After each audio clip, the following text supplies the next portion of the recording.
All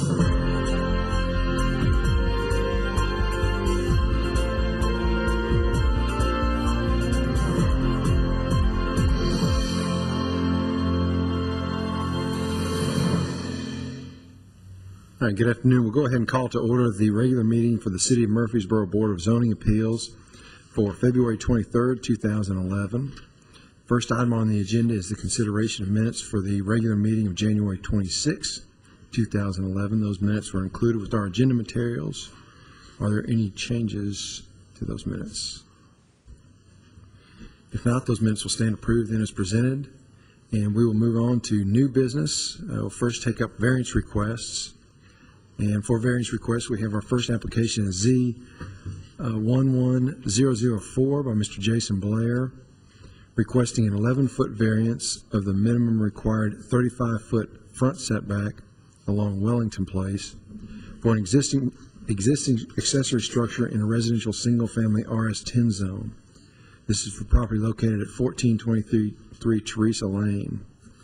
The applicant is also requesting a variance to the requirement that the detached accessory structure on corner lots in a residential zoning district be located no closer than 10 feet behind the front of the principal structure on the same lot. All right. Mr. Baum, if you'd review that application for us, please. Board of Zoning Appeals. Our first item, as you mentioned today, is a variance request located at 1423 Teresa Lane. This is in the Plantation South Subdivision, which is south of Old Fort Parkway and west of St. Andrews Drive. And this is actually the easternmost part of the subdivision, directly bordering the Evergreen Farm subdivision. And I'll show you the aerial photograph now. This is the applicant's house right here, the subject property. As you can see, it's at the northeast corner of Teresa Lane, which is the north-south street, and Wellington Place here, which is the east-west street that runs all the way back over to St. Andrews Drive and then continues back towards Cason Lane. The applicant in 2010 began erecting an accessory structure, a detached storage building on his property in violation of the setback requirements. He was notified about the violation, and in lieu of removing the building totally from his property or relocating it to a location on his property that was compliant with the setback requirements, he has chosen to make application to the Board of Zoning Appeals for variances in order to allow it to stay in its current location. The building itself is 10 by 12 and about 120 square feet, and you can see if we pull up the aerial photograph again. See, it is located here in the southeast corner of his property, and you can see it's closer to Wellington Place than it is than the side of the house that faces Wellington Place. Now, one of the regulations that was adopted by our Planning Commission and City Council several years ago was that detached accessory structures can be located no closer to the front property line than the front of the house. And in this case, the front of the house has two fronts because the property has two front property lines. So the front of the house, there is a front of the house here and a front of the house here as it faces both Wellington and Teresa. So our regulations say that it cannot be located any closer to either one of those two streets or either one of those two property lines than 10 feet behind the respective fronts of the structure. Now, the structure is actually located closer to Wellington than the house itself, which is a violation of the setback requirements. In addition, it is also located within the 35-foot front setback requirement in the RS10 zoning district. And you'll see that in the agenda materials that were provided to you and submitted by the applicant. There is a survey done by LTT Surveying that shows the storage building at its closest point to be 24.6 feet off of the front property line along Wellington. So as I mentioned, there is the front setback variance since the building is located within that 35-foot front setback. And there is also a variance to the requirement that that storage building has to be located at least 10 feet further away from that front property line than that respective front of the house. The applicant as I mentioned, was contacted about the violation, and he has, and you see the correspondence from staff in the agenda materials, and he chose to make application to the board for those two setback variances.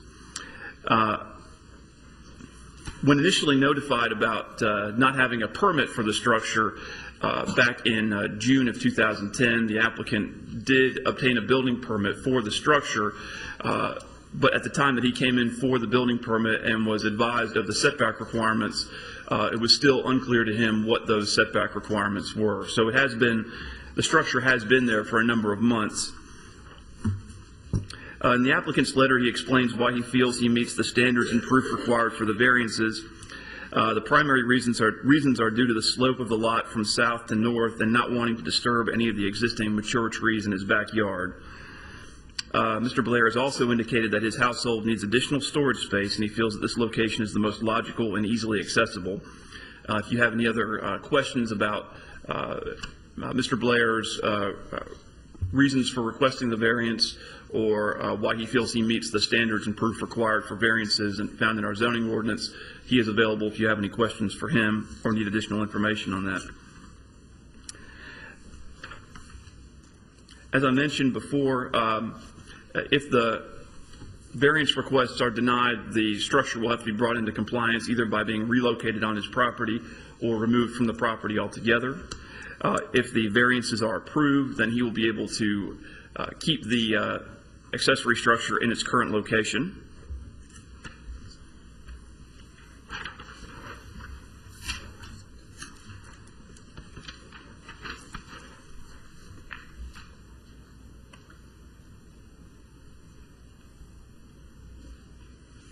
And here's the survey that was submitted. You'll see that the structure is located right here, and you'll see that it's about 11 or 12 feet closer to Wellington Place than the house. And you'll see that it's denoted as being 24.6 feet away from that property line. Now, we've gone ahead and advertised as an 11-foot. We've rounded up to 11 feet, even though he needs only a 10.4-foot variance, just for the sake of simplicity and giving him a few extra inches if he ends up needing to move it a couple of inches one way or the other. And now I'll show you some photographs of the site.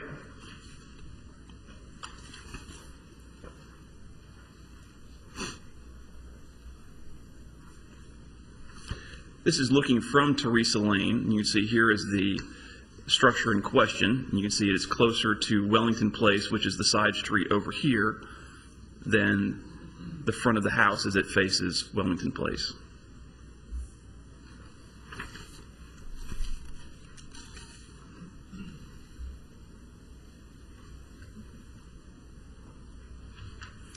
And this is zooming in a little bit. You can see that the structure is unfinished. He is waiting until after this meeting to finish the structure after it's determined whether or not he can keep it in that location. It's not a prefab structure. It's one that he is building there on site.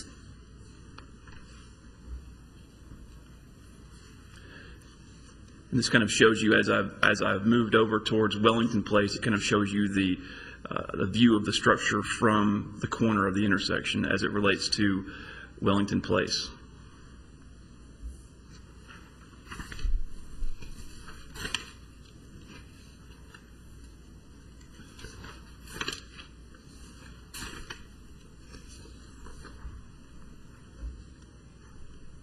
I also have some pictures from within the privacy fence in the backyard. This is looking at the structure from the front of it.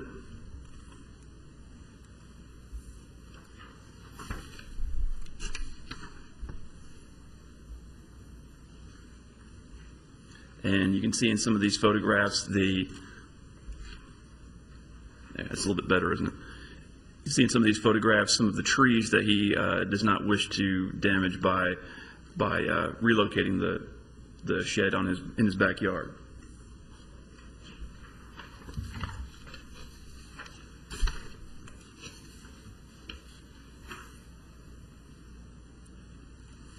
This is kind of a wider view of his backyard. Mr. Ballmer, in that photo there, would it, the shed was sitting where the swing set was, that would be basically behind the house, that would work there? Just eyeballing it, yes. Just rough eyeball? Okay.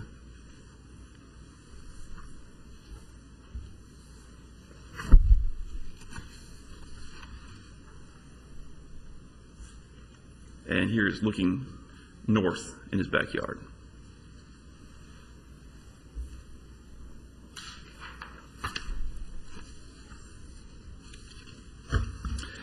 With that being said, I'll be happy to answer any questions either before or after the public hearing. Both of these variance requests should be taken in separate motions. And as I mentioned, Mr. Blair, the applicant, is here and available to answer any questions or if there's anything else that he would like to add. And also, Mr. Len Tusar, his surveyor, is here as well. All right, thank you, Mr. Blomley. Questions for Mr. Blomley? Mr. Blom, this might be for the surveyor, but I noticed in several of the pictures we've got some stakes that are flagged. One in the backyard here that's flagged. Looks like it's in the center of the yard, and some over on Wellington. Any idea what those denote? I know they were there when you were there, so. I would need to ask him to come up here and answer those questions. Okay. Are there any more from me before Mr. Tusar comes up? The only question I have, which I think is very evident, so maybe a dumb question, there is no issues with the rear setback at all, correct? That's correct.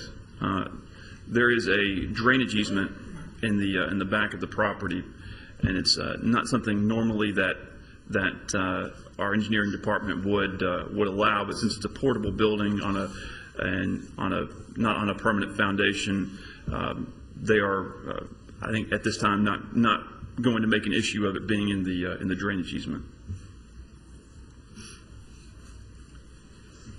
All right, thank you, Mr. Blomley. Mr. Tusar, are you present? We can get you to come up, and I think there are a couple questions we may have for you. I'm Len Tusar, LPT Land Surveying, and how may I assist the board?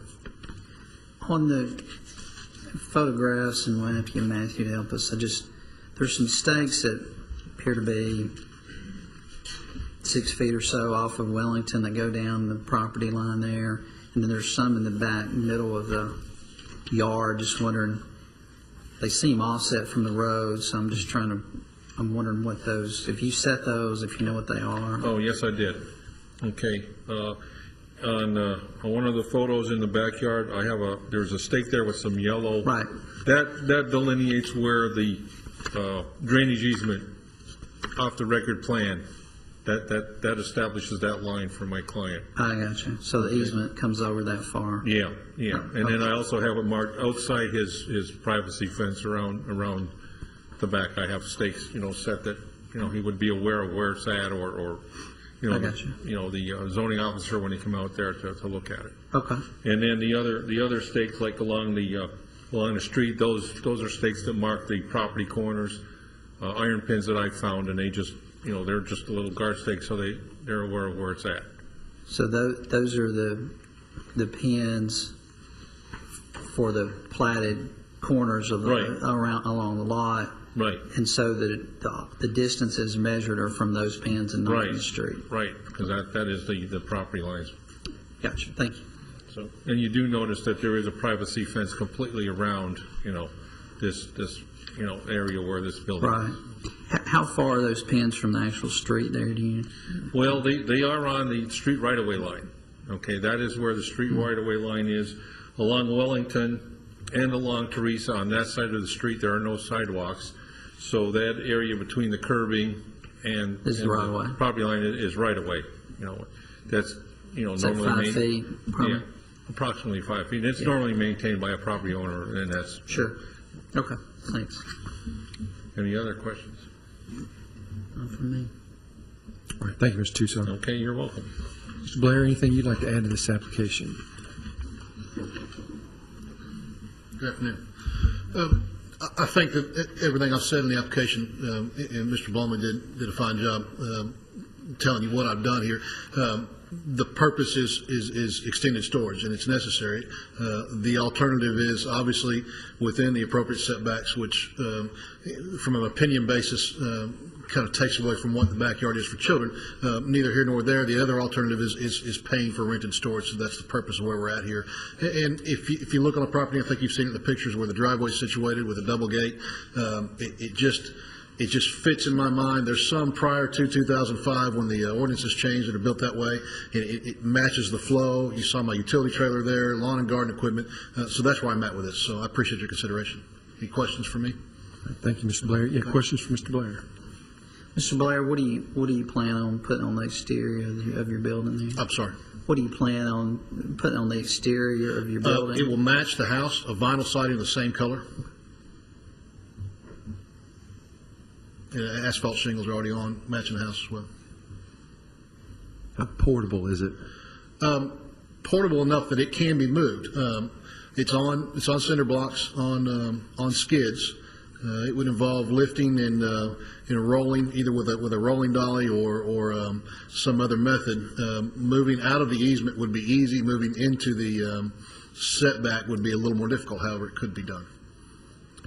The reason you want to keep it here is because it, like you said, lines up to your driveway. Lines up to the double gate in a store riding lawnmower in it. Other reason is just the yard does slope. It requires a little bit more complicated leveling if I put it in that way. Other reason is keep the backyard a little bit more open for children. You saw where the swing set is. Open and visible for children. If I stick it in there, a child can get on the other side of it closer to the gate, and I'm not able to see that from where I'm at. We built the fence right up to the back of the house instead of going forward into the corner, forward towards the front of the house, purely for the purpose of being able to view the entire backyard, security standpoint, and keep track of the children. Okay. Any other questions for Mr. Blair? Thank you, sir. Thank you. At this time, we'll go ahead and conduct a public hearing. Anyone present wishing to speak for or against the application, if you would, please come forward to the podium and state your name, your address, and any comments that you might have. All right. Seeing none, we'll declare the public hearing closed and open the floor for any further discussions or a motion. And another question for Mr. Blomley, and I please correct me if I'm wrong, but if we didn't have two fronts to this house, would we even be dealing with this?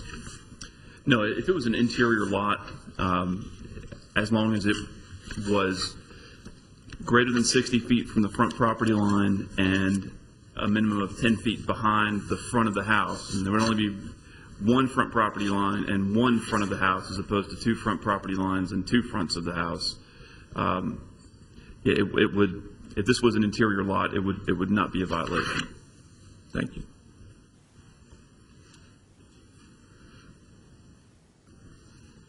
we are dealing with two separate, probably need to take them separately, two separate variance requests. That's correct. Two separate motions are needed.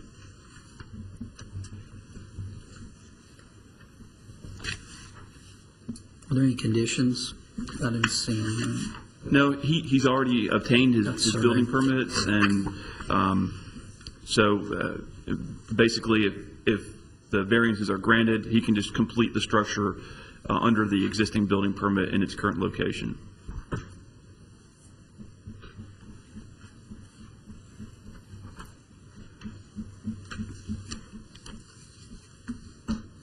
If there are no other questions or comments, I'll make a motion that we approve the 11-foot variance of the minimum required 35-foot front setback.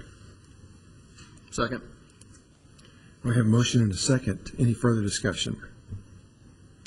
If not, all in favor say aye. Aye. Any opposed? All right, we'll now take up the request for the variance to the requirement that detached accessory structures on corner lots be located no closer than 10 feet behind the principal structure. I want to make a motion to approve the 10-foot variance. I'll second. We have a motion and a second. Any further discussion? If not, all in favor say aye. Aye. Any opposed? All right, Mr. Blair, that application has been granted. Thank you. I'll move on to our next application is Z11005 by Mr. Roy Saylor for Rutherford County Habitat for Humanity, requesting a 10-foot variance of the minimum required 30-foot front setback along Evergreen Street. This is for principal structures located in a residential multifamily RM12 zone for property located at 704 Cortlandt Street. Mr. Blum, if you review that one for us, please. Yes, sir. Thank you, Chairman Rogers.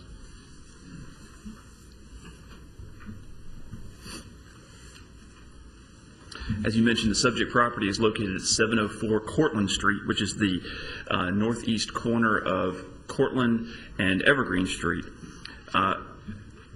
This is the first of two applications that Mr. Saylor has submitted on behalf of Habitat for Humanity. This particular application is one that is that's not so much for aesthetic reasons, but for practical reasons to be able to actually build a house on this lot. It's a corner lot, as I mentioned, that is only about 60 feet wide across the front. So, as we know, in corner lots, we apply 2 front setbacks and 2 side setbacks. So it would be very difficult for anybody to build a house on this lot without a variance. So he has requested a front setback variance for the southern front property line along Evergreen Street, and there's a 30-foot front setback requirement along Evergreen Street, and he's requested a 10-foot front setback variance along that southern front property line. He has not made a request for a front setback variance along the western front property line along Cortlandt Street because in this section of Cortlandt Street from Evergreen north, most of the structures are in compliance with that 30-foot front setback requirement. So only one front setback requirement on this particular property. And I'll show you the aerial photo, and the subject property is located right here. There is an institutional facility located directly to the east of the subject property that has frontage on North Manny Avenue and Evergreen Street. And as you can see, this structure is about the depth of a parking space off of the Evergreen Street right-of-way, which is about 20 feet deep. So the structure that is proposed by Habitat will be roughly equal, have an equal setback to the existing structure to the east on Evergreen Street. However, the separation between those structures, or between the proposed structure and any other structure on Evergreen Street, almost makes that a moot point because, for example, when this house is built, there will be over 100 feet of separation in this large parking lot here in between the proposed house and that existing institutional structure there to the east.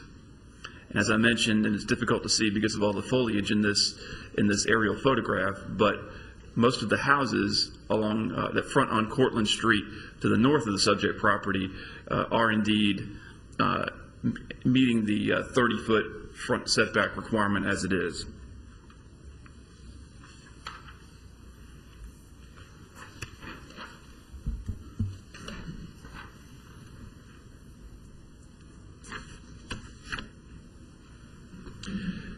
Mr. Saylor and Habitat do not have a specific house plan chosen for this lot yet, but as they've done many times in the last several months, they are attempting to establish setback parameters for this lot, knowing that any of their house plans, it would be very difficult to build on this lot because of the size of it, and especially with regards to the width running from north to south. With a 5-foot side setback on the north and a 30-foot front setback on the south, and with a 60-foot wide lot, it only leaves them a building envelope approximately 25 feet wide.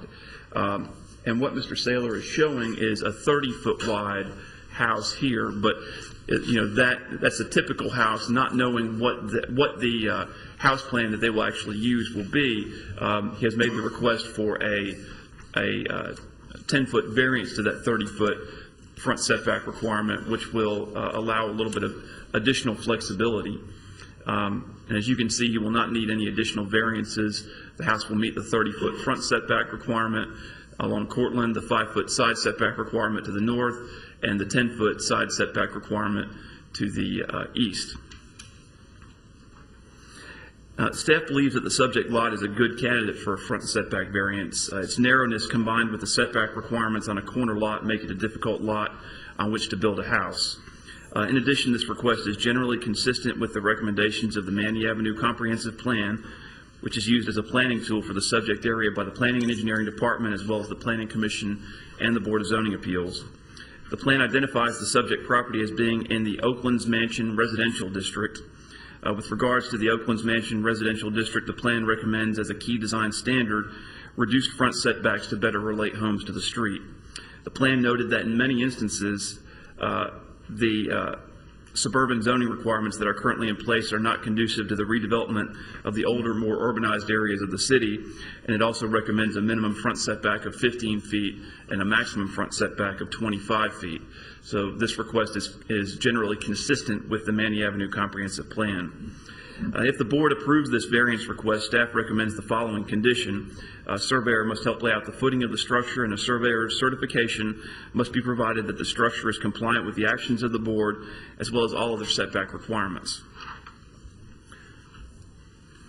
Now, one issue that did come up, and I placed an email on your table, is there was a caller last week who made reference to Evergreen Street being a very, very narrow street. It's essentially wide enough for one car to pass right now. It's not wide enough for two-way traffic. And one of his concerns was that, well, if the city goes in and improves Evergreen Street to handle two-way traffic, will that impact the proposed house that Habitat is looking to build on this lot? And as you can see, Mr. Chris Griffith, the city engineer, responded that no improvements to Evergreen Street are planned or proposed at this time, and he does not see any issues with the proposed setback variance by Habitat to pull this house closer to Evergreen Street. Now I'll show you a couple of photographs.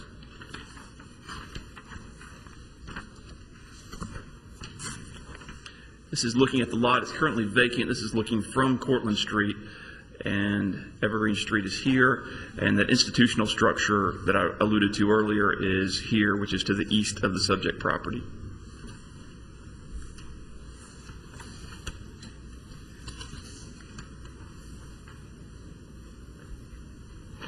And the houses to the south on the east side of Cortlandt Street are noticeably closer to the front property line along Cortlandt. You see, here's Evergreen. As I mentioned, right now it's a pretty narrow street the way it's constructed.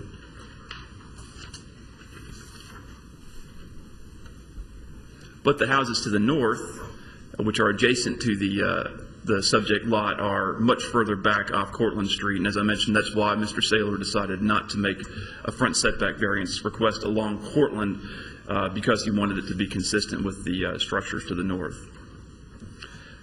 So with that being said, I'll be happy to answer any questions. Mr. Saylor is in attendance if you have any questions for him. All right, thank you, Mr. Blomley. Questions for Mr. Blomley? Mr. Saylor, anything you'd like to add to the application? At this time, we'll go ahead and conduct a public hearing. Anyone present wishing to speak for or against the application, if you would, please come forward. And saying none, we'll declare the public hearing closed and open the floor for further discussions or motion. Chair, I'd like a motion that we approve the application subject to staff comments. Second. We have a motion and a second. Any further discussion? If not, all in favor say aye. Aye. Any opposed? All right, Mr. Saylor, that application has been granted.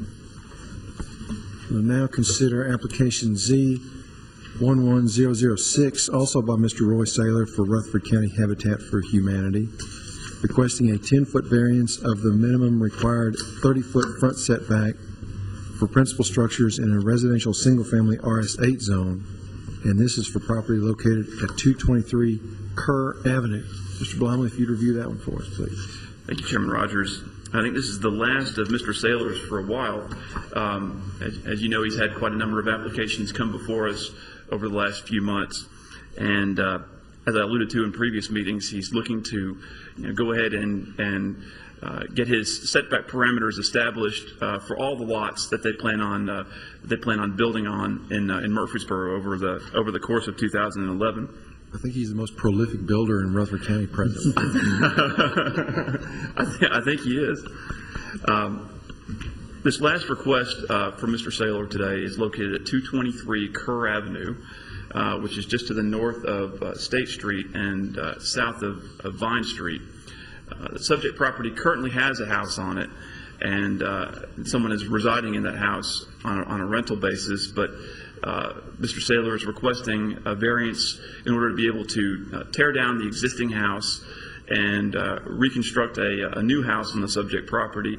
But in this instance, he could be able to build the house back without seeking any setback variances, but he is seeking to build the house back in harmony with the surrounding neighborhood. And most of the houses that are on the east side of Kerr Avenue are actually located about 10 feet into that 30-foot front setback requirement, about 20 feet off of the front property line. So he is looking to be consistent with the locations of the existing houses that are in the vicinity of his lot. Now I'll show you the aerial photograph. See, this is the lot that is the second from the corner of State and Kerr, and you can see there's the existing house, and all of those houses along this side of Kerr are lined up relatively consistently. You'll recall that several months ago, the City of Murfreesboro Community Development Department came before the Board of Zoning Appeals for 217 Kerr Avenue for a very similar situation where they were going to be doing a rebuild, but wanted to build back consistent with the neighborhood. That request was, I believe, actually for a 14-foot variance, and this request is for a 10-foot variance. Both kind of fall within the range of distances off of the front property line along Kerr of the existing houses in the neighborhood.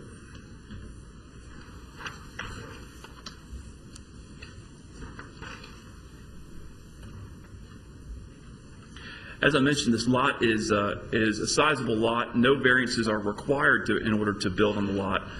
As you can see, the depth of the lot is 160 feet deep, and it is 64 feet wide. And the applicant does not yet have a specific house plan that he is looking to build on this lot. On his plot plan, he is just showing another typical habitat house. And as I mentioned, trying to set the setback parameters for this lot for once he has a house chosen, so that he knows where he can and cannot build on that lot. As you can see, there is room for adequate parking on site in order to meet the minimum parking requirements. So the pushing forward of the house will not displace any required parking.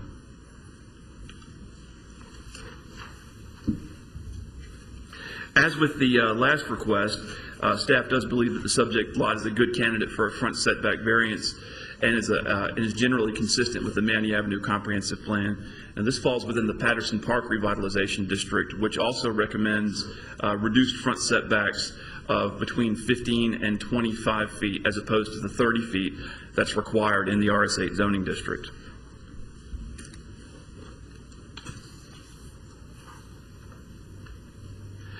This is a photograph of the front of the existing house.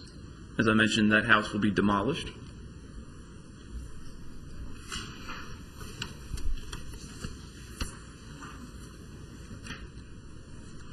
And this is looking to the south. You can kind of see how the existing house lines up with the house to the south, which is in the corner of State and Kerr.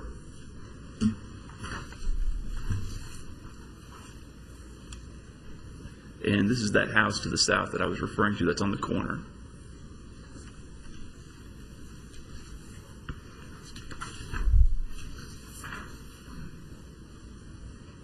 And this is looking north. It's a little bit difficult to see how these houses relate because of the trees, but this is the house that's currently on the property and the house to the north.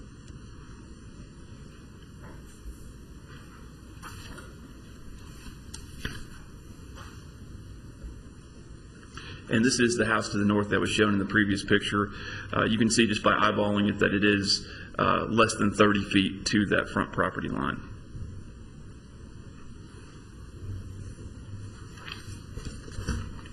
Now, if the board does approve this variance request, we do recommend the following condition. A surveyor will be required to help lay out the footing of the building, and a surveyor's certification must be provided that the building is in compliance with the action of the BZA as well as all other setback requirements. If you have any questions for me before or after the public hearing, I'll be happy to answer them. And Mr. Saylor is here as well if you have anything for him. Thank you, Mr. Bomley. Questions for Mr. Bomley? All right. Thank you. Mr. Saylor, anything you'd like to add to this application? At this time, we'll conduct a public hearing. Anyone present wishing to speak for or against this application, if you would please come forward. Seeing none, we'll declare the public hearing closed and open the floor for further discussions or motion. Mr. Chairman, I'll make a motion to approve the setback with the necessary conditions set by the staff. Second. All right, motion and a second. Any further discussion? If not, all in favor say aye. Aye. Any opposed? All right, Mr. Saylor, that application has been granted as well. Thank you.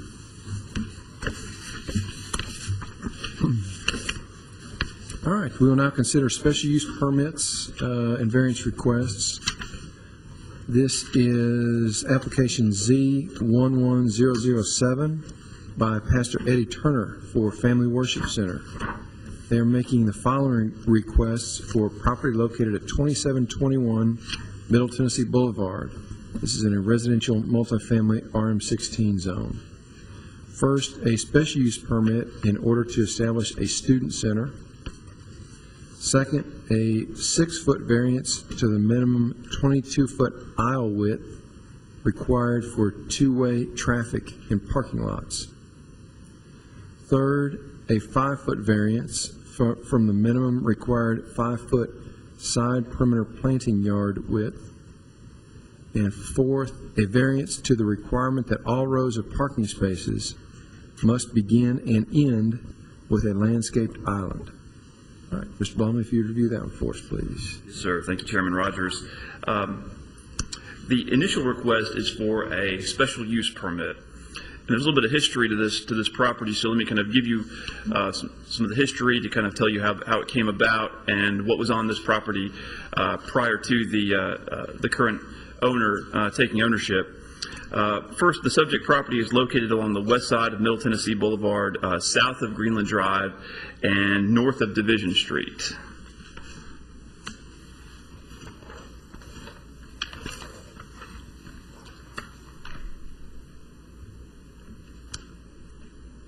And there is an aerial photo of the subject property. And you can see Middle Tennessee Boulevard here. This is the parking lot at the northwest corner of Division and Middle Tennessee, and the tennis courts are right over here. Murphy Center is right down here. Back in the early 90s, the city approved the construction of this building to the rear of the existing principal structure on the lot. It was initially a single-family residence, and this structure was approved and built back in the 90s as a triplex, and it's still there today as a triplex. There are three one-bedroom apartments in that triplex. Now, I think about April or May of last year, the applicant and Family Worship Center, who bought the property back in December of 2008, they had made improvements to the parking lot. The site plan in the 90s was approved with a gravel surface, which is no longer a compliant travel surface for parking lots.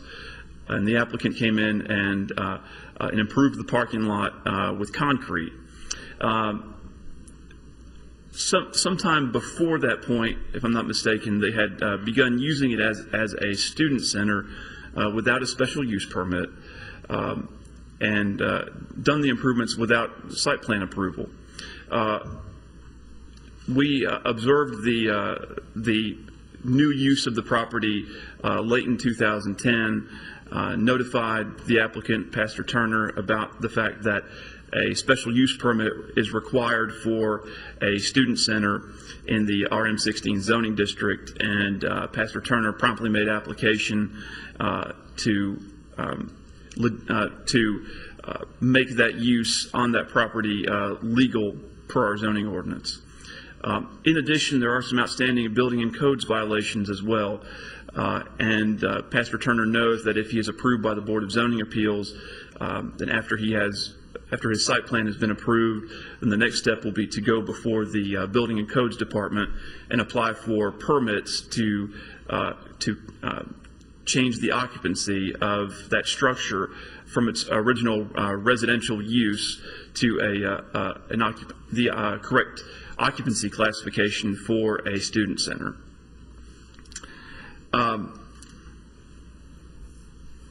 As I mentioned, upon being notified of the violation, staff met with Pastor Turner, and he promptly made application to the Board of Zoning Appeals for the special use permit. Upon reviewing the site plan for the property and upon his engineer kind of getting into the nitty-gritty of meeting the technical requirements outlined in our zoning ordinance, it was discovered that he would also need some variances as well if this particular use was to be approved. So that is the reason why we have the special use permit request, and then the 3 variance requests, which I'll go over independently, that would be needed in order for the site to be developed as it is currently.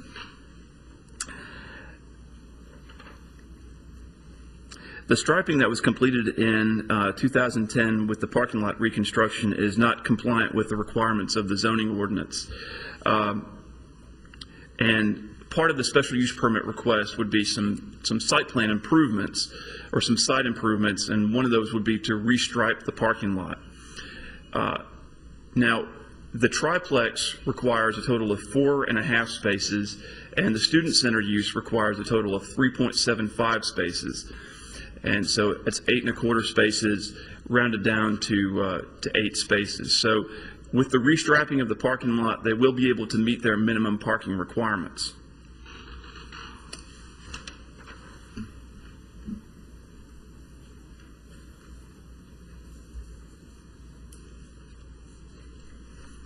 And there are some additional improvements too.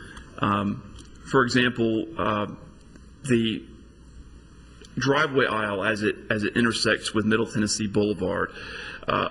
After consultation with our traffic engineer, we recommend that it be widened to accommodate two-way traffic, and the applicant's revised plans do indicate that if approved, he will widen that the driveway into the site as it intersects with Middle Tennessee Boulevard in order to meet the minimum two-way traffic requirements. And in addition, as it is currently, there is no enclosure for the solid waste carts, and they are proposing an enclosure back here in the northwest corner of the property. And you can see the existing striping is angled spaces in the back and some parallel spaces. Those parallel spaces will be removed, and the angled spaces will be removed, and instead we'll have 8 90-degree parking spaces here in front of the triplex and a handicap space here to the south of the building.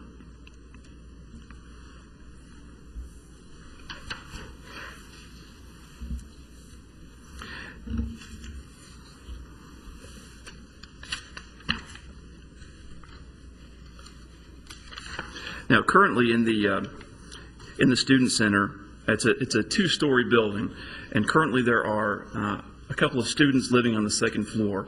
But the applicant is aware that this would that if he continues to have students residing in the student center, that he will not be able to meet minimum parking requirements. So the second story will be converted to purely storage, and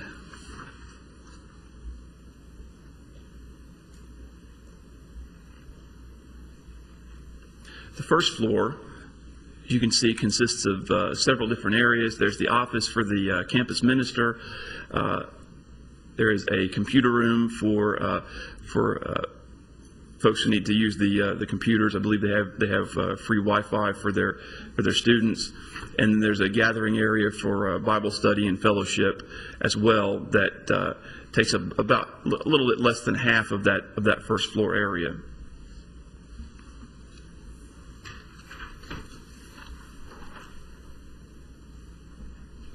As I mentioned, there are two students residing in the upstairs. This is a bedroom, and this is a bedroom.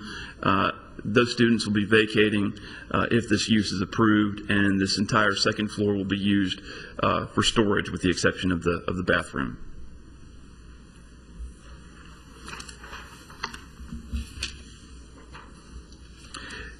The applicant has provided details of the use in his write-up, and in addition, you'll find an email that he sent this morning detailing the traffic patterns and how the main gatherings, the larger gatherings that they hold, are actually held on campus. There are two gatherings. Two weekly large group meetings occur actually in buildings located on MTSU's campus, and that there is a monthly fellowship gathering on a Sunday night following their evening service at Family Worship Center. One of the points that the applicant has made in his write-up is that when they have gatherings such as their monthly gathering on Sunday nights, the majority of the people that will be coming to these gatherings will be students, and will be able to utilize the parking that's on campus and the parking that's adjacent to campus, and so that he understands that those students are to be guided to park in those areas, and he says that they have not had an issue with overflowing parking on their own property, and that students have been good about parking in those campus parking lots. And one of the things that I put in front of you was a printout from the MTSU Parking Services website. And the first sheet is, the first sentence says, upon payment of all registration fees, students are eligible to receive a green parking permit. And the map in front of you says 2010-2011 parking map.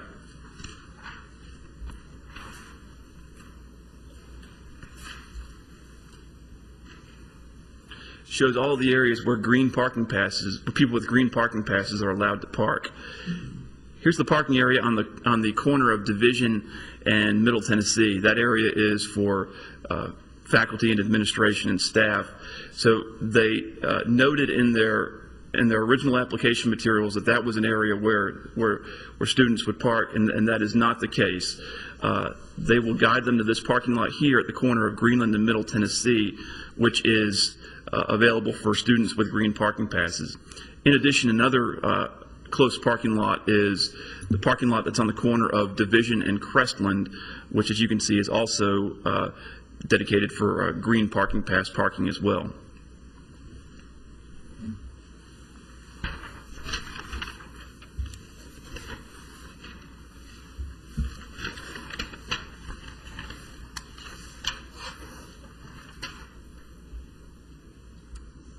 There are a lot of details to this request. Hopefully I haven't lost any of y'all yet. If I have, just let me know.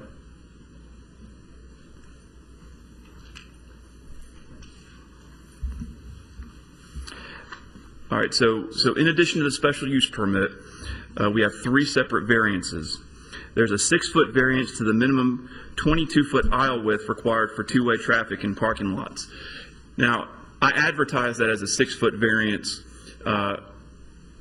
with my staff recommendation that the driveway be widened as it gets closer to Middle Tennessee Boulevard. They have agreed to go ahead and do that. So the area where the variance is needed is there's a 4-foot variance needed adjacent to the building, and then there's a 2-foot variance needed adjacent to the adjacent as it comes out to the street. And I'll show you. I know that's kind of hard to communicate verbally. But here, just to the north of the building, there's a 20-foot. There's 20 feet to the northern property line. 2 feet of that is unusable for travel. And you can imagine why. There are, you're side mirrors, and it just, you don't drive directly adjacent to a building. There's an area that is not considered part of the driveway aisle. So it will be 18 feet wide here, the driveway aisle will be, and it will flare out to be 20 feet here. So if a 4-foot variance is required with the understanding that, or if a 4-foot variance is granted with the understanding that the rest of the driveway will meet what we've requested for it to be 20 feet, that is what staff would prefer, rather than the 6-foot blanket variance that has been advertised.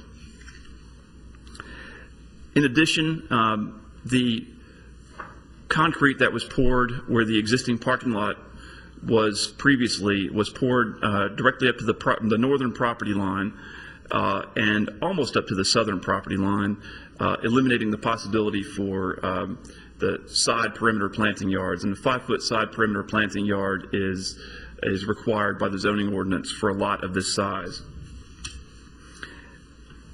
So they are requesting essentially a variance to the requirement to have that side perimeter planting yard. In addition, the zoning ordinance does require landscape islands to begin and end all rows of parking. And obviously in order to get the minimum required number of parking spaces, they are not showing those landscape islands. And the primary reasons that that these variances are being requested, or the primary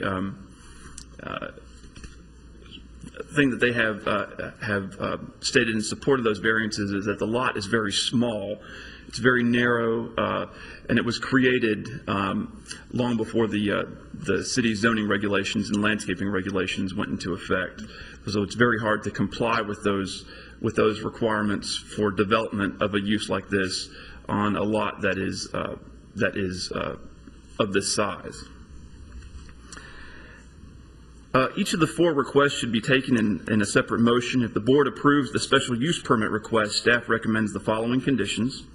The applicant must receive site plan approval for the proposed use. The site plan must show the driveway to be improved to a minimum width of 20 feet from the front property line west of the Student Center building.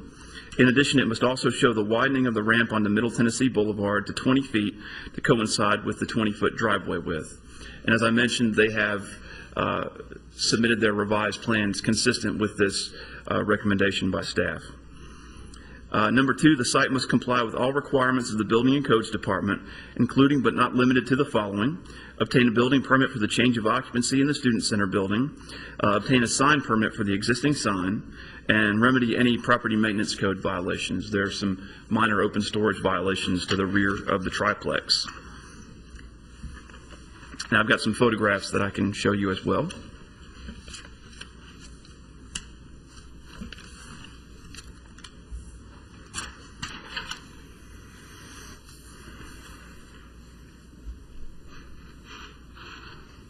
This is kind of a widened out view showing the existing student center here and the MTSU parking lot that I referenced earlier at the corner of Middle Tennessee Boulevard and Greenland Drive.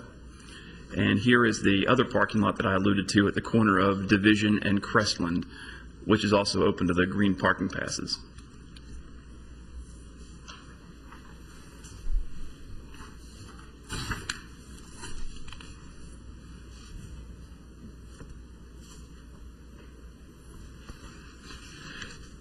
There's the existing house that was converted into the student center, and there's the driveway coming in off of Middle Tennessee Boulevard.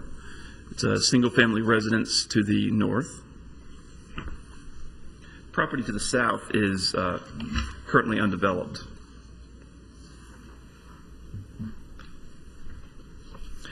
This is looking in directly down the driveway. You see the triplex building to the rear of the student center building.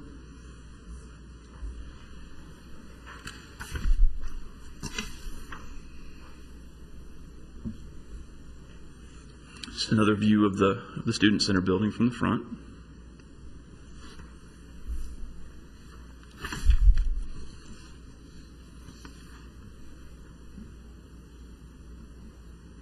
This is looking to the north along Middle Tennessee Boulevard.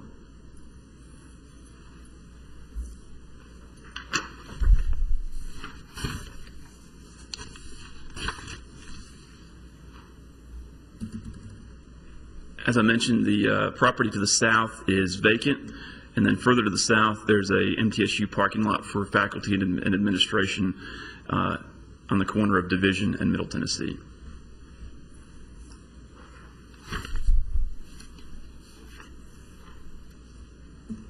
This is the house to the north.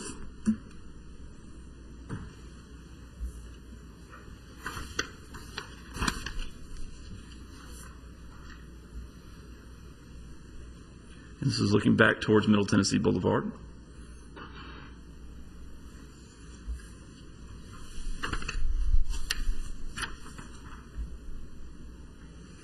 This is the existing striping in between the existing parking lot in between the Student Center, which is back here, and the triplex, which is here.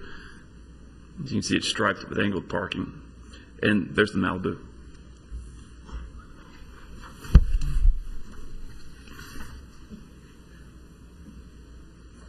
All right, there's the triplex to the rear of the property. As I mentioned, all three of those apartment units are one-bedroom units.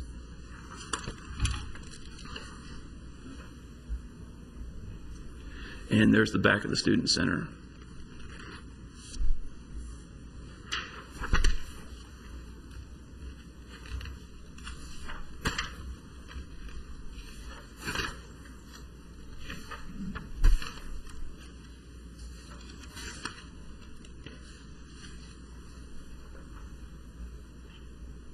I wanted to kind of give you a snapshot of what was around it. This is looking back to the rear of the property. There's additional residential uses to the rear along Crestland.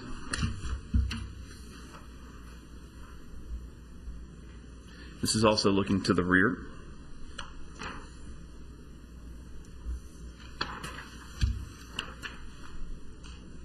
And this is looking to the north. This is the backyard of that single-family residence to the north.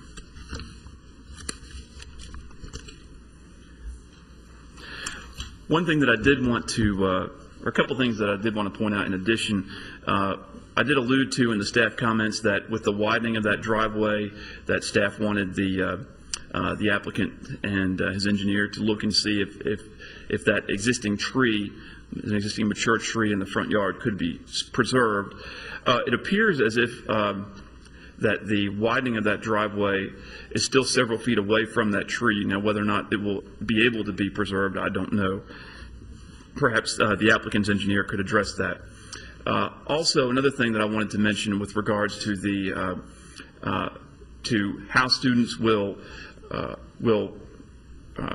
come to the site is that it's anticipated, and I believe that they probably speak from experience with it having been in existence for a while now, is that the majority of the traffic to and from the site, especially during the day, will be foot traffic, pedestrian traffic coming from the university to the Student Center during the daytime. With that being said, I'll be happy to answer any questions. I know I just gave you a lot of information, and Pastor Turner is here as well if you have any questions for him, as is Bill Huddleston, his design engineer. All right. Thank you, Mr. Blomley. Questions for Mr. Blomley? Chairman Rogers, I have a couple. Mr. Blomley, will the widening of Middle Tennessee Boulevard affect this location at all? Yeah, there will be the project will be right in front of this property, and as opposed to it being a wide open Middle Tennessee Boulevard, there will actually be a median in front of this, so it'll be right in, right out when that improvement is completed. Now, whether or not any additional right-of-way will need to be acquired, I don't know. Chris Griffith, our city engineer, is present and would, maybe better to address that question. So I guess our follow-up question is, based upon the widening and right in, right out, then the 22 feet wide aisle at the entrance of this is an okay thing? Well, 22 feet is the standard. It's what's required by our zoning ordinance. What we're saying is that we would be okay with 20 feet because that would still accommodate two-way travel in and out of the site. Even though it wouldn't meet our requirements, it would still accommodate that two-way travel. So the variance, I thought I understood you to say that the variance had to do more with adjacent to the house. So we're granting them a variance to the entrance of the drive itself also? That's correct. It would be, instead of being 22 feet all the way back, Right. it would be 18 feet adjacent to the house and 20 feet as it came out towards Middle Tennessee Boulevard. Okay. Other question that I have is that how does the city dictate how many parking spaces are required with respects to the worship center? Is it square footage? Is it use? How does that, where does that number come from? How is it calculated? When you say worship center, do you mean the student center? Yes, excuse me. Let me read to you the exact.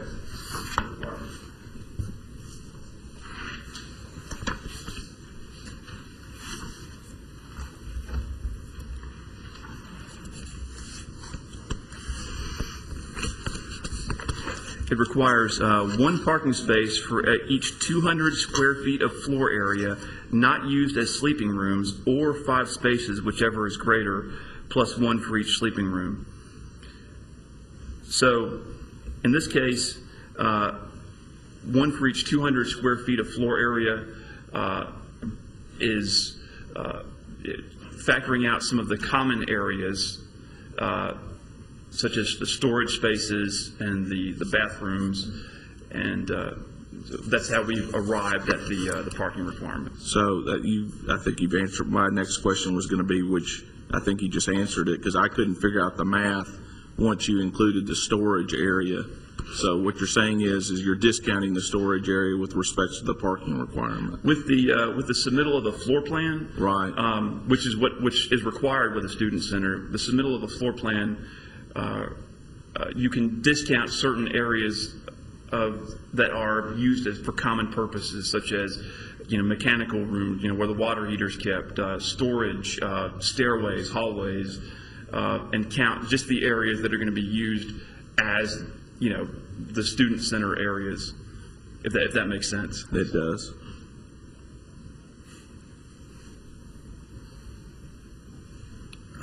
Thank you, Mr. Baumley. An electrifying presentation. All right, Pastor Turner, anything you'd like to add to the application?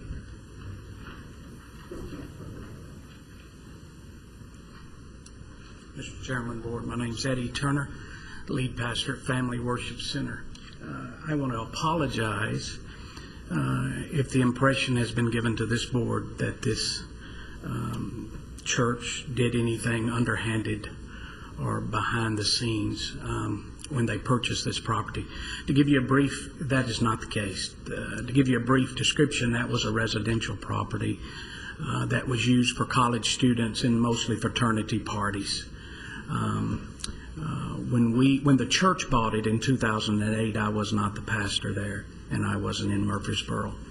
And I was not under the understanding that they had not gone through the proper variances and things of that nature. When I came in February of 2010, one of our goals was to improve that property. It was an eyesore. It was a mud hole. The whole parking and driveway was a mud hole. It was in deplorable condition.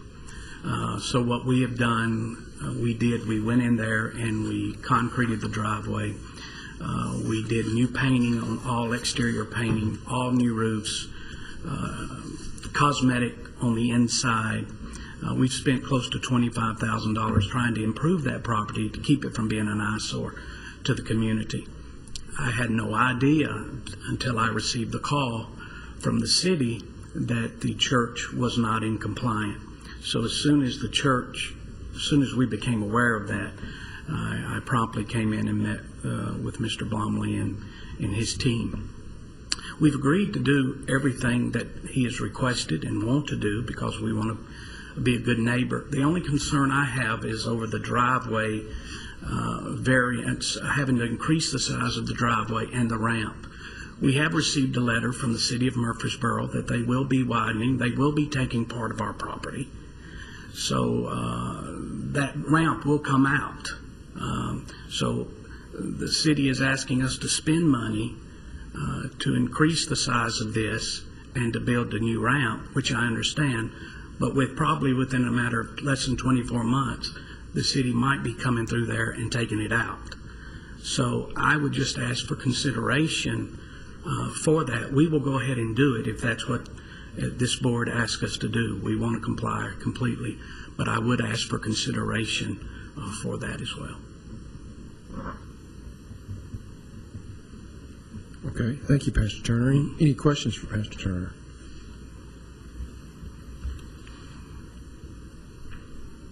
I don't have a question for Pastor Turner, but I have a follow-up. Mr. Griffith, has the work for Middle Tennessee Boulevard been bid out, and do you know a date when that project would start to kind of follow up the pastor's comments? Yes, sir, Mr. Halliburton. The project is currently, we're in the process of selecting an appraiser to appraise the property. There is some right-of-way and/or easements that will be required from the church property. Once we go through that process, it is fully funded. Once we go through that process, we expect to, right now the schedule is to start construction in the fall of this year. Hopefully right around the time the students get back, we'll tear everything up and and make life miserable for them. But it is scheduled maybe a month or so after that to begin construction. Thank you.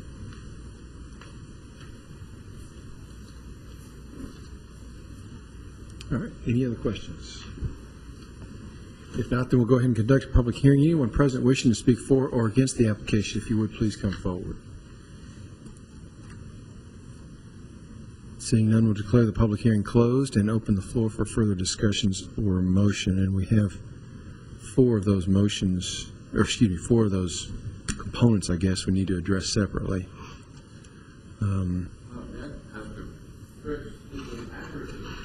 All of those sidewalks on that west side of Middle Tennessee are going to be reconstructed as part of this project, right?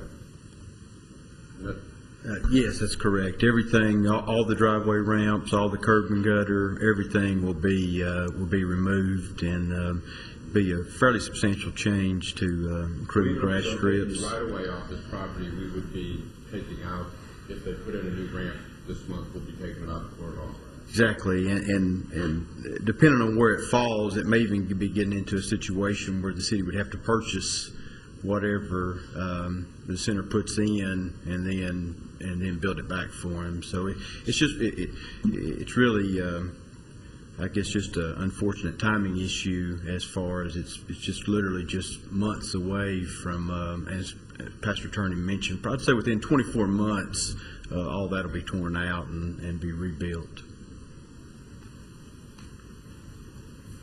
If the desire of the board is to not require that the parking aisle be increased, they've applied for something that they don't want to do. The 6-foot variance to the minimum 22-foot aisle width for required two-way traffic and parking lot. I mean, we can grant it, but it doesn't compel them or require them to do that. So what's their remedy then if we as a board don't believe it's necessary? What's their remedy to avoid it? I'm not sure I follow your question. Well, I think if you grant the variance so that somewhere between a year and 2 or 3 years from now, when the Middle Tennessee project is complete, that then they will have a 20-foot wide. The variance, I guess, actually needs to be a 2-foot variance if they're willing to extend it from 16 foot to 20, right? What I described is directly adjacent to the building, they need a 4-foot variance. Okay. And for the remainder of the driveway onto Middle Tennessee Boulevard, they need a 2-foot variance. And the 6-foot was advertised just because that's what's there right now. And that would be the worst case scenario, is that it remain at 16 feet wide as opposed to either 18 or 20. And I think so. If we grant the variance, I think that the board could express its opinion, maybe, that the reconstruction at curbside not need to be undertaken until Middle Tennessee Boulevard is is reconstructed. The variance would be in place, though, so that when the work could be done, but that this board could state its desire or that it's not intending to mandate that work be done immediately. I don't know whether this current existing condition causes a significant public safety issue. Mr. Griffith or Mr. Richardson, someone may have an opinion on that. Mr. Balachandra, I just don't know. I have no idea if this is a safety hazard or not. In reviewing the plans, our city traffic engineer, Mr. Balachandra, identified that could create a safety problem with if there was a car exiting that ramp, which right now it's only wide enough for one car. So if a car or two were exiting the site, then there would be no room for a car to enter the site because it's not wide enough for two-way traffic. So I think Mr. Balachandra, and I don't want to put words in his mouth, but his concern was that, for the interim in between now and when that ramp is reconstructed by the city, we'll have a situation where it's only wide enough for one-way traffic, and we don't want to create any backup onto the public street or any kind of a pinch point at that where the driveway comes out onto Middle Tennessee Boulevard, where there's not enough room for two cars to pass and people are just at a loss for what to do when they're entering and exiting the site. But I guess, as Mr. Ives said, it's just only something that we can say is a preference. It's our preference. We can't direct that they not be required to build it until the reconstruction of Middle Tennessee Boulevard is complete.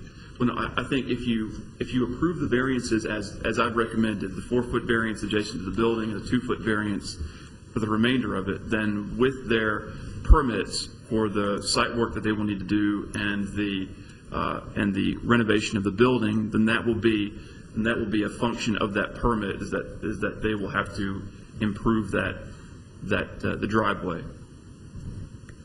And there's nothing we can do about the permitting process. I mean, we're not involved in that. Because if they don't build it out according to the plans, I guess, then they don't get a permit. Well, the permit would be issued prior to the work, and the C of O. Oh, yeah. Maybe I'm missing something. Isn't this really? I mean, they're in violation the way it is.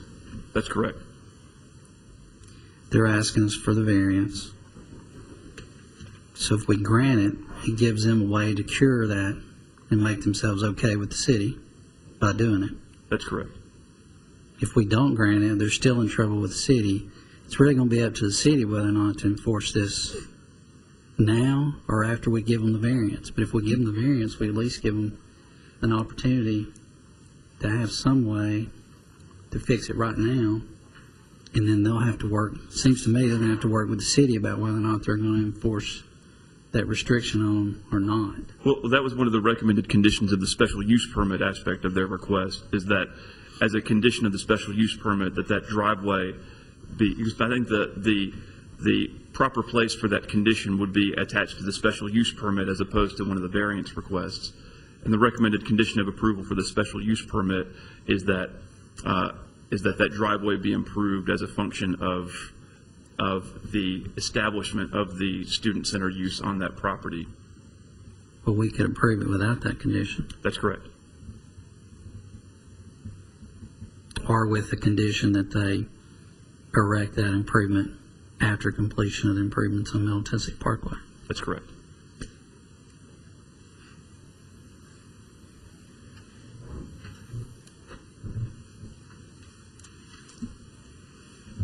Okay, we'll take up this first component then, special use permit in order to establish a student center. I'll make a motion to approve the special use permit subject to staff comments. Second. All right, are we saying that the condition is that they erect these improvements right now? Well, My thinking was it was going to come in on the second one if we want to address that part. I'm okay with that, but That's not what I didn't know. Yeah. Does it need to come in on the special use permit that we're going to? Yes. Sorry. Yeah, the recommended conditions of approval are attached to the special use permit. Okay, so we're saying we want to allow them to address the 6-foot variance once the construction of Middle Tennessee Boulevard is. I'm just trying to figure out if your motion is with the existing conditions, which would be that they would have to construct these improvements before they could get operated under the special use, or whether we wanted to modify or that restriction. And that's my question. I'm okay with your thinking if we want to try to give them a break on the little piece there until it happens. I was going to go along with the way Mr. Blomley pulled it. I don't know that if the rest of the members feel like that's a reasonable accommodation, I'm okay with that. I have exactly how you want how you're talking about wording it that makes you comfortable. Yeah. I guess when I was asking the question, I was just trying to make sure I understood the mechanics of the motion, what conditions were attached, and if there was some way to accommodate them on this particular situation. Having said that, I think I'm probably okay with giving them a break on erecting that widening, until Middle Tennessee is done. But I don't know how anybody else feels. But I don't know if that's your motion or not. But I think the way the motion is to make them do it right now before they can operate the use. So maybe we need to talk about it some more and see if we're going to amend the motion or keep it the same. I agree, and I don't think you have any problem with that. I mean, I don't think they should touch the driveway until the improvements in Middle Tennessee Boulevard are done, and I think you're okay with that. Yeah, I'm okay with it. I was thinking when I made the motion for the special use permit that would be addressed in the second piece, but if that needs to happen now, then. Yeah, Matthew said it needs to be included on this one. This first one, okay. So the motion would be then to approve the special use permit with the stipulation that any improvements to the driveway can be completed after the improvements to Middle Tennessee Boulevard are complete. Is that fair to say? Yeah. Do you want to require the 20-foot width that we've recommended at that same time too? Yeah, all driveway improvements be constructed In accordance with the second piece of your. to coincide with the completion of the reconstruction of Middle Tennessee. Right. So Makes sense. And my suggestion would be, and I'm in agreement with cutting them, not doing the improvements. The only thing that just looking at this second item that we're saying now is going to be part of the first, we're saying it's a 6-foot variance. Well, but it's really 4 and 2 is what we're saying. And so I think this needs to be worded differently, because the way I read this, we're granting them a 6-foot variance. And it's a totality. Well, if you don't require them to widen the driveway now, then you will need to grant them a 6-foot variance. Because until the improvements are made by the city, then they're going to be out of compliance by 6 feet. So then so that's why it's so important to dictate now as part of the special use permit what we're going to require them to do at the time that, or after the improvements of Middle Tennessee Boulevard are made. Yes. I follow you. Okay. I just was getting all caught up in this 6 foot, and I'm like, all right. I understand. And I'm okay with waiting. Okay, so we have a motion. Was there a second? Yes, I seconded it. Okay. Any further discussion? So are we clear what the motion is? Do we need to restate the motion? Yeah. Brenda, will you? Are you going to do that to me? Make sure the minutes have it right. Does Brenda want to restate it? Do you want to restate it? Want us to? You want us to? Okay. Or if you'd like, I could try my hand at rewording the recommended conditions consistent with the direction that y'all have just given me. Okay. All right. What I would say, number 2 would remain the same regarding the permits to remedy the code's violations. Mm-hmm. Number 1 would change. The first sentence would be the same. The applicant must receive site plan approval for the proposed use. The site plan must show this driveway to be improved to a minimum width of 20 feet from the front property line west of the Student Center building.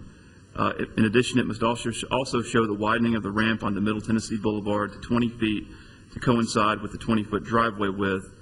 The aforementioned driveway and ramp improvements must be completed no later than the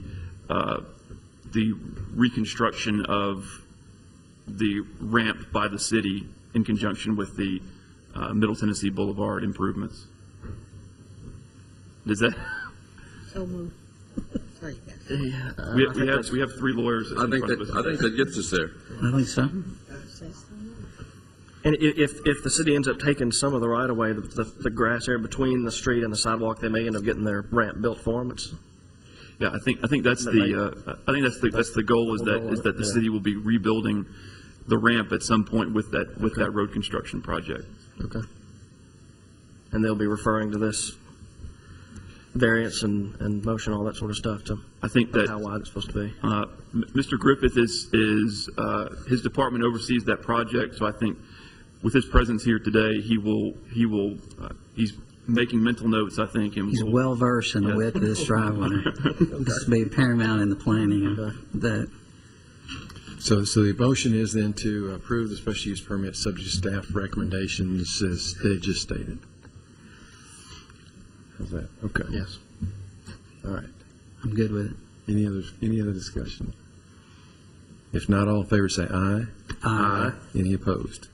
All right. We'll move on to the second component. Ken's 6-foot variance to the minimum 22-foot aisle width required for two-way traffic in parking lots. I'd like to make a motion that we approve this 6-foot wide variance, subject to all staff comments, since now I understand what it's for. I'll second. We have a motion and a second. Any further discussion? Here I go again. Should we put a limit on this one as well, since it applies now but won't apply once the improvements are made? Because this one's going to go away and be dictated by our first one that we just passed. True? I think a condition would, although it would be somewhat of a belt and suspenders approach. Yeah. I know you like that, though. I think it would be good to just get on the record that, in the form of a condition, that this applies until the improvements are completed, and at which time they'll revert to the requirements of special use permit. I'll amend my motion to reflect that. I'll second. I'll amend my second. Oh, she seconded already. Have a motion and a second. Is there any further discussion? If not, all in favor say aye. Aye. Any opposed? Okay, move now to the 5-foot variance from the minimum required 5-foot side perimeter planting yard width. Mr. Chairman, I'll make a motion to approve the 5-foot variance with the necessary conditions set by the staff. Second. Motion and a second. Any further discussion? If not, all in favor say aye. Aye. Any opposed? All right, now finally, a variance to the requirement that all rows of parking spaces must begin and end with a landscape island.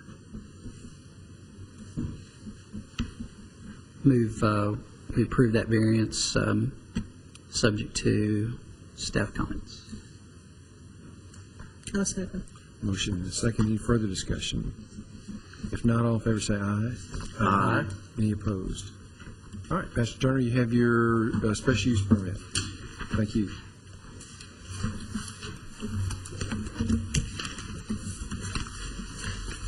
All right, our last application is application Z11008 by Ms. Rebecca Talley for the Murfreesboro Noon Exchange Club.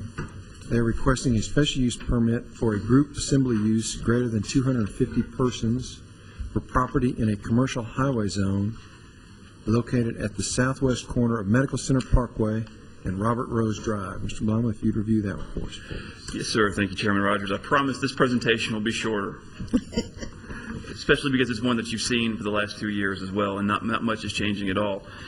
This is a special use permit request for a group assembly of greater than 250 people, which is located at the corner of Medical Center Parkway / Robert Rose Drive / Maple Grove Drive, directly to the east of the avenue. You can get the aerial photograph put up. Here's the subject property here. This is Robert Rose Drive as it leads back to Aldi. And this is Maple Grove Drive, and as you can see, Culver's was under construction here back in 2010 when this photograph was taken. This is for the applicants, the Exchange Club's Field of Flags healing field that will now be the third year that they are requesting the special use permit, and they want to hold this event on Memorial Day weekend. We have not received any complaints with regards to parking or traffic over the course of the last 2 years. So the event seems to be going very smoothly without any complaints. The Avenues gives permission for the applicant to use its parking in order to accommodate parking for the event. And now you do have the site plan in front of you. This is the same site plan that was approved each of the last 2 years.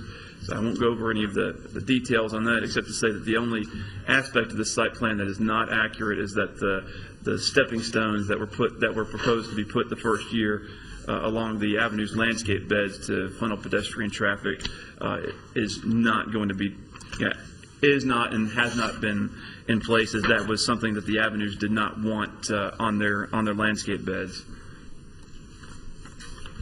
Now just a quick photographic overview. This is the subject property looking from Maple Grove Drive near Culver's.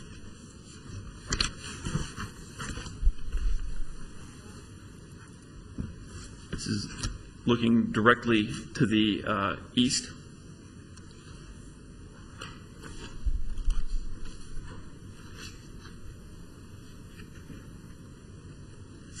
This is looking back up towards Medical Center Parkway.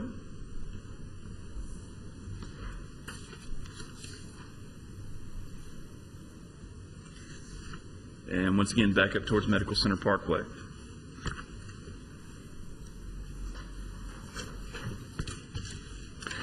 If the board approves this application, staff recommends the following conditions. All structures brought in, including tents, must meet setback requirements as shown on the site plan. The site must be fully cleaned and cleared no later than June 1st, 2011. And all signage associated with this event must comply with the sign ordinance. Now, one thing that I would be remiss in neglecting to say, if I did neglect to say it, is that there was a violation of the sign ordinance on site last year. And you'll find the letter from Ms. Kerr, our sign administrator, to Ms. Talley, notifying her of that violation. And so you might want to peruse that. The applicants are well aware this year that the violation that they had last year is something that's not permitted, and so they're well aware of our sign ordinance regulations now. So, but that's why I wanted to include that condition is that all signage associated with this event must comply with our sign ordinance. If you have any questions for me regarding this request, I'll be happy to answer them. Ms. Talley is here as well if you have any questions for her. All right, thank you, Mr. Baumley. Questions for Mr. Baumley? All right, Ms. Talley, anything you'd like to add? I guess I need to apologize for the sign last year. A man called me and said, I've got this awesome sign that you guys can have, and it'll say, God bless America, and all this stuff. And I said, well, how much? And he's like, well, I'm just going to drop it off because we have this extra sign. And it was like 3:30 in the afternoon on the Friday before Memorial Day. And I said, well, that'd be great. You know, free, great big sign. How great would that be? And then it got there and it was like, you can't have that. So it really wasn't done intentionally. It was my fault. And I just, you know, I got kind of excited when they told me I could have this great big sign for free. So, but the event is going to be on Memorial 28th, 29th, and 30th. It's awesome. If you've never been out there, you really need to come and see it because it's really a fabulous thing. I think after the event, we get many, many, many people coming up and saying that this is such a cool thing to have in Murfreesboro. So it's very well received by the public. I think we had probably about 25,000 people last year. So it's grown. First year was about 10,000, we think, and it was 25 last year. So I'd appreciate it if you'd let us do it again. All right. Thank you, Ms. Talley. Any questions? All right, at this time, we'll conduct a public hearing. Anyone present wishing to speak for or against the application, if you would please come forward. And seeing none, we'll declare the public hearing closed and open the floor for further discussions or motion. I'll make a motion that we approve the special use permit, subject to all staff comments. Second. I have a motion and a second. Any further discussion? If not, all in favor say aye. Aye. Any opposed? All right, you all have your special use permit. Thank you. Good luck to you again this year. All right, we'll now consider staff reports and other business. The only thing that I wanted to mention, Chairman Rogers, is our March meeting will be on the 30th, and that was in accordance with the approved calendar. In order to remove any conflict with spring break, we pushed it back till the 30th. So, a little bit of an irregularity in our calendar. Wanted to remind you all of that. Great. All right. Any other business? If not, we're adjourned.